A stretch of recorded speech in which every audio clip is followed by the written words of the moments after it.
अरे वाह, कॉलेज से 1 हफ्ते की छुट्टियां मिली हैं। अब तो इन छुट्टियों का फायदा उठाकर हमें गोवा जाना चाहिए। क्या बोलती है निशा? गोवा तो नहीं, लेकिन मुझे वैष्णो देवी जाना था। वो क्या है ना, मेरा बड़ा मन है कि मैं माँ के दर्शन करके आऊं, लेकिन माँ के घुटने में दर्द रहता है तो वो चढ़ाई कर नहीं सकती और मुझे अकेले वो जाने नहीं देगी, और ना ही उनके पास इतने पैसे हैं कि वो मुझे यात्रा पर भेज सके। बस इतनी सी बात, तू क्यों टेंशन लेती है? मैं हूं ना। मैं आंटी को बोलूंगी कि तू मेरे साथ घूमने जा रही है। दोनों घर से यही बोलकर निकलेंगे, लेकिन फिर तू अपने रास्ते और मैं अपने गोवा के रास्ते। और हाँ, तेरे आने जाने का सब खर्च मेरी तरफ से, और अगर तू मेरी बेस्ट फ्रेंड होगी ना तो तू मुझे ना नहीं बोलेगी। लेकिन बस अब मैं कुछ नहीं सुनना चाहती। किंजल एक अमीर घराने की लड़की थी, तो वहीं निशा एक गरीब घर की लड़की थी, लेकिन दोनों सहेलियों में दोस्ती काफी गहरी थी। दोनों सहेलियां अपने घर से ये कहकर निकल जाती हैं कि वो एक दूसरे के साथ जा रही हैं। निशा वैष्णो देवी की चढ़ाई करने लगती है। निशा जब चढ़ाई कर रही थी तो उसे एक बुजुर्ग महिला दिखाई देती है जो डंडी के सहारे चल रही थी। उस बुढ़िया का पैर फिसल जाता है और वो खाई की तरफ गिरने ही वाली होती है कि तभी निशा उसे थाम लेती है। घबराइए नहीं माँ जी, आप बिल्कुल ठीक हैं। तुम्हारा बहुत बहुत शुक्रिया बेटी। मुझे तो लगा था मैं तो माँ के दर्शन किए बिना ही ऊपर चली जाऊंगी। आप ऐसा मत कहिए, चलिए आप मेरे सहारे चलिए, मैं आपको माता के दरबार तक ले जाऊंगी। खुश रह बेटी। दूर खड़ा लड़का संजय ये सब देख रहा था। अरे वाह, ये लड़की कितनी समझदार और नेकदिल है। उस बूढ़ी अम्मा को जानती भी नहीं, फिर भी इनकी कितनी मदद कर रही है। ऐसी ही लड़की तो मुझे शादी के लिए चाहिए, जो मेरे परिवार को संभाल सके, उनका ख्याल रख सके। निशा की ये खूबी संजय को भा गई, और अब तो वो पूरी ट्रिप पर निशा के पीछे पीछे ही घूमता रहा। फिर एक दिन उसका नाम पूछ ही लिया। जी, क्या नाम है आपका और कहाँ से हैं आप? मेरा नाम निशा है और मैं दिल्ली से आई हूँ। अच्छा, आप तो मेरे ही शहर से हैं। निशा, बड़ा ही प्यारा नाम है आपका, और आप भी। इस तरह दोनों में प्यार की शुरुआत हो जाती है। दोनों एक दूसरे को दिल दे बैठते हैं। फिर अगले दिन संजय के फोन पर उसके मैनेजर का फोन आता है। सर, गोवा वाले क्लाइंट्स कल ही आपसे गोवा में मीटिंग करना चाहते हैं। मैंने आपकी टिकट्स बुक करवा दी हैं, आपको आज ही निकलना होगा। संजय उसी दिन गोवा के लिए निकल जाता है। वहीं दूसरी तरफ किंजल गोवा के समुद्र में खूब एंजॉय कर रही होती है। संजय वहां अपनी मीटिंग अटेंड करने के बाद बीच पर घूमने निकलता है, तभी उसका ध्यान वहां डूब रही एक लड़की पर जाता है। बचाओ, बचाओ। संजय उसे डूबने से बचा लेता है। वो लड़की और कोई नहीं बल्कि किंजल थी। किंजल संजय को देखते ही उसे दिल दे बैठती है। दोनों सहेलियां ट्रिप से वापस आ जाती हैं। ऐसे ही समय बीता और दोनों सहेलियों का कॉलेज खत्म हो गया। किंजल के पिता मनोहर संजय के पिता के ही बहुत अच्छे दोस्त थे। मरने से पहले संजय के पिता ने मनोहर से वादा किया था कि वो अपनी बेटी की शादी उसकी बेटी से ही करवाएगा। इसीलिए संजय की मां ने बिना संजय की पसंद जाने ही उसका रिश्ता किंजल से पक्का कर दिया। किंजल तो संजय को पसंद करती ही थी, इसलिए वो झट से इस शादी के लिए मान गई। तो वहीं दूसरी तरफ संजय ने निशा की मां से उसका हाथ मांग लिया। घर आकर संजय की मां उसे किंजल की तस्वीर दिखाती है। लेकिन मां, तुमने मेरे बिना पूछे ही शादी की बात पक्की कैसे कर दी? मैं किसी और से प्यार करता हूँ। तू अपने मरे हुए पिता के वचन को तोड़ना चाहता है तो ठीक है, चला जा मेरे घर से। आज से तेरा और मेरा रिश्ता भी खत्म, रह लूंगी मैं अकेले। अपनी मां की जिद के आगे और मरे हुए पिता के वचन को पूरा करने के लिए संजय को झुकना ही पड़ता है और वो इस शादी के लिए मान जाता है।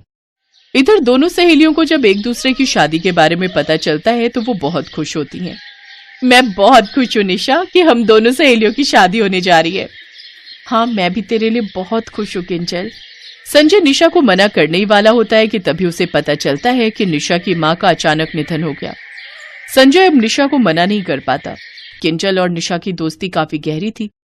किंजल के माता पिता निशा को भी अपनी बेटी की तरह ही प्यार करते थे। उसकी मां की मौत के बाद निशा की शादी भी वो अपनी बेटी के मंडप में ही करवाने का फैसला लेते हैं। इसी दौरान संजय को पता चल जाता है कि निशा और किंजल सहेलियां हैं, लेकिन वो अब 2 नाव पर सवार था और उसके पास कोई चारा भी नहीं था। ऐसे ही शादी का दिन भी आ जाता है। सहरे के पीछे मुंह छुपाए संजय जब मंडप में पहुंचता है तभी किंजल निशा से कहती है, लो भाई, मेरा दूल्हा तो आ गया, लेकिन निशा तेरा दूल्हा कब आएगा? और ये क्या संजय, तुमने ये सहरे से अपना चेहरा क्यों ढका है? इसे हटाओ, आखिर मेरी सहेली को भी तो पता चले कि उसके जीजू कितने हैंडसम है। संजय अपना सेहरा हटाता है, जहाँ निशा उसे देख हैरान रह जाती है। संजय, तुम? मुझे माफ कर देना निशा। किंजल, मैं तुम दोनों को धोखा नहीं देना चाहता, लेकिन ना तो मैं अपने प्यार को छोड़ सकता था और ना ही अपने मरे हुए बाप के वचन को तोड़ सकता हूँ। मैं तुम दोनों को ही पसंद करता हूँ और तुम दोनों के साथ ही रहना चाहता हूँ। मैं वादा करता हूँ कि मैं तुम दोनों को ही खुश रखूंगा और कभी कोई परेशानी नहीं आने दूंगा। अब आगे का फैसला मैं तुम दोनों पर छोड़ता हूँ। निशा और किंजल दोनों ही संजय से प्यार करती थी और वो दोनों ही उसके बिना नहीं रह सकती थी, इसलिए दोनों ही संजय से शादी कर लेती हैं और खुशी खुशी उसके साथ रहने लगती हैं।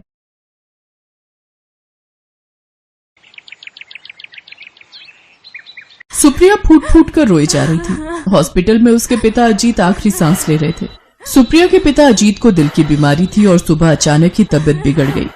अरे मेरे दोस्त, तू ऐसी बातें मुंह से मत निकाल। बस तू जल्दी से ठीक हो जा, फिर अपने हाथों से तू सुप्रिया बेटी का कन्यादान करना। तू और मैं यही तो चाहते थे कि सुप्रिया मेरे घर की बहू बने। अजीत, अजीत मेरे दोस्त, डॉक्टर जल्दी आइए। पापा, पापा आप कुछ बोलते क्यों नहीं? पापा, पापा।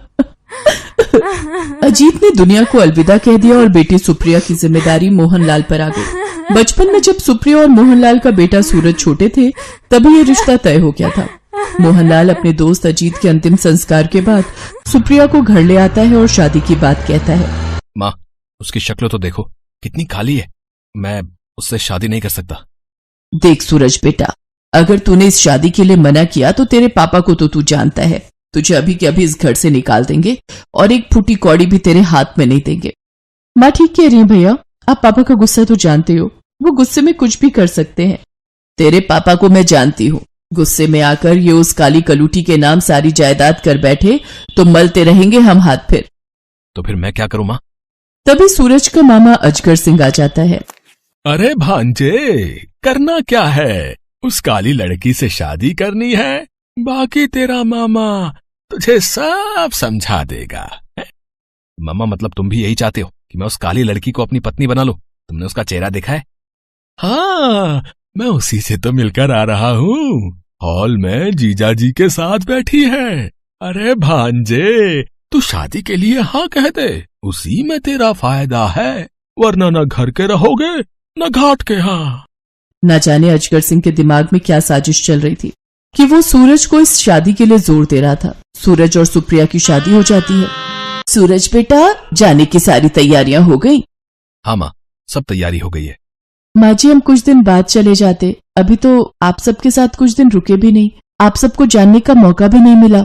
कोई बात नहीं बहू, अब तो तुमने हमेशा ही इस घर में रहना है, पर शादी में शुरू शुरू में ही हनीमून पर हो आओगी तो तुम दोनों एक दूसरे को अच्छे से जान जाओगे, तुम्हारे रिश्ते में मजबूती आएगी। इसीलिए मैंने और तुम्हारे पापा ने यही फैसला लिया है कि तुम हनीमून पर जाओ। हाँ बहू, मुझे तो पता ही नहीं चला कि इन सब ने कब तुम्हारी शिमला की टिकट करवा दी। भैया तो बोल रहे थे कि मलेशिया चले जाते हैं, पर भाभी ने उन्हें कहा कि वो अब इंडिया से बाहर नहीं जाना चाहती, इसलिए भैया ने शिमला की करवा ली।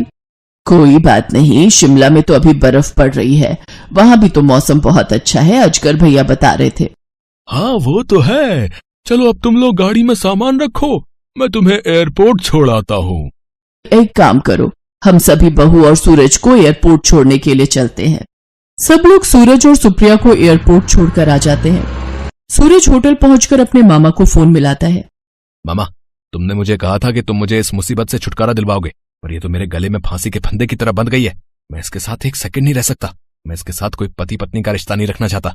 मुझे इससे छुटकारा चाहिए आज के आज। देख सूरज, सब्र से काम ले। आज रात तू जैसे तैसे काट ले, कल सुबह मैं शिमला पहुंच जाऊंगा और मैं तुझे फोन करूंगा, तो तू सुप्रिया को लेकर मेरी बताई जगह पर पहुंच जाना। अजगर सूरज को सब कुछ समझा देता है। सूरज को तो बस सुप्रिया से छुटकारा चाहिए था, भले ही उसके लिए सूरज को कुछ भी करना पड़े। तभी सुप्रिया सूरज के पास आती है। सूरज, मैं बहुत भाग्यशाली हूँ कि मुझे आप जैसा पति मिला, वरना मुझ जैसी काली और बदसूरत लड़की को शादी के लिए भला हाँ कौन कहता। अब हाँ, ठीक है, मुझे बहुत नींद आ रही है, मुझे सोने दो।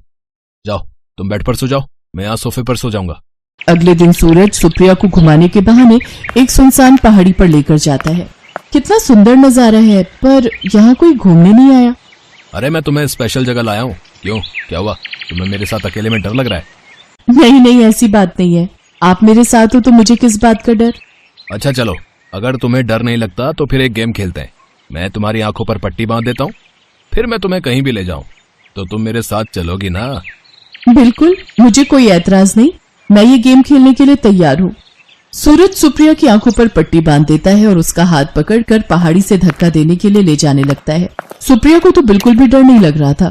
वो आंखों पर पट्टी बांधे सूरज के बताए रास्ते पर चलती जा रही थी। पहाड़ी का किनारा आने ही वाला था कि सूरज सुप्रिया से बोला, सुप्रिया, अगर मैं तुम्हें ये कहूँ कि मुझे तुम बिल्कुल भी पसंद नहीं हो, मुझे तुम्हारे काले रंग से नफरत है और मैं तुम्हें अपनी पत्नी के रूप में कभी भी स्वीकार नहीं कर सकता। और आप मुझे इस पहाड़ी से धक्का देने के लिए लाए हो, मैं ये सच जानती हूँ। जब आप मामा जी से फोन पर बात कर रहे थे तब मैंने आपकी बातें सुन ली थी। सुनिए, यहाँ कोई भी नहीं है, किसी को भी पता नहीं चलेगा कि मेरी आंखों पर पट्टी बंधी है। आपके पास ये अच्छा मौका है, आप मुझे पहाड़ी से धक्का देकर हमेशा के लिए छुटकारा पा सकते हो। तभी सूरज का मामा अजगर सिंह आ जाता है। भांजे, जल्दी कर, जल्दी से धक्का दे इस काली कलूटी को। अरे देख क्या रहा है, दे धक्का। अरे बर्फ तो पहाड़ों पर जमी है, तेरे ऊपर थोड़ी, जो तू बर्फ की तरह जमा खड़ा है। मैं ही इसे धक्का देता हूँ, तुझसे नहीं होगा, हट हट।